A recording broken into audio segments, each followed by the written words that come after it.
আল্লাহ রাব্বুল আলামিন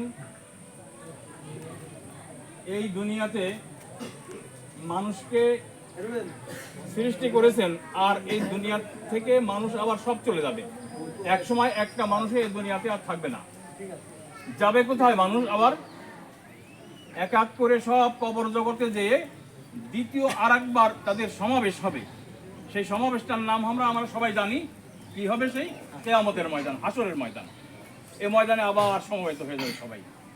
সমবেত হয়েও তাদের প্রত্যেকের নিজ নিজ বাড়ি কেউ যাবে, আর কেউ বাড়ি ভুলে অন্য জায়গায় পৌঁছে যাবে। নিজের বাড়ি কোনটা? নিজের বাড়ি হলো জান্নাত। কেউ তার নিজের বাড়ির কথা যারা স্মরণ রাখিছে এই দুনিয়া এসে, তারা তার বাড়ি পৌঁছে যেতে পারবে। তাদের এই দুনিয়া এসেও কত দূরের একটা বাড়ির কথা মনে রাখিছে। এই দূরের বাড়ির কথা মনে রাখার পদ্ধতি কি?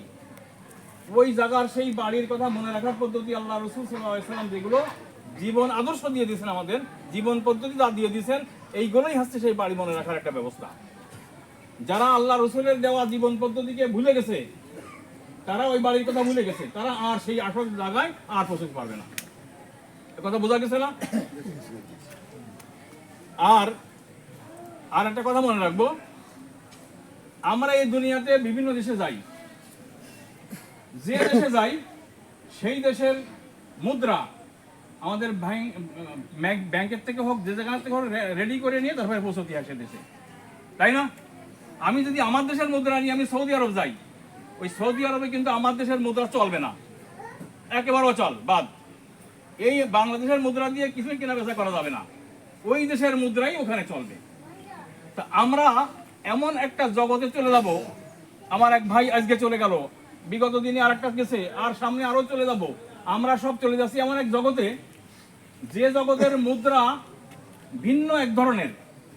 সেখানে আমাদের এই জায়গার কোনো মুদ্রা চলবে না। আমাদের মুদ্রা কি?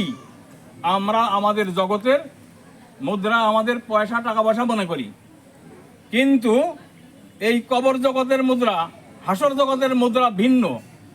সেখানে কিন্তু টাকা পয়সা চলবে না, ওখানে চলবে একমাত্র আমল। কি চলবে?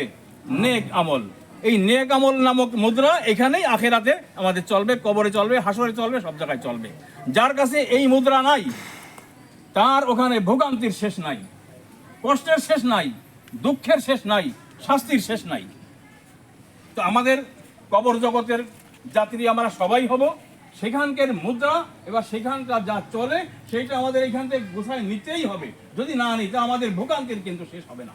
আল্লাহ রাব্বুল আলামিন আমাদের এই দুনিয়ার থেকে সেই কবর জগতের যে মুদ্রা সেখান যা চলবে সেইটাই আমাদের গোছায় নিয়ে যাওয়ার তৌফিক দান করুন।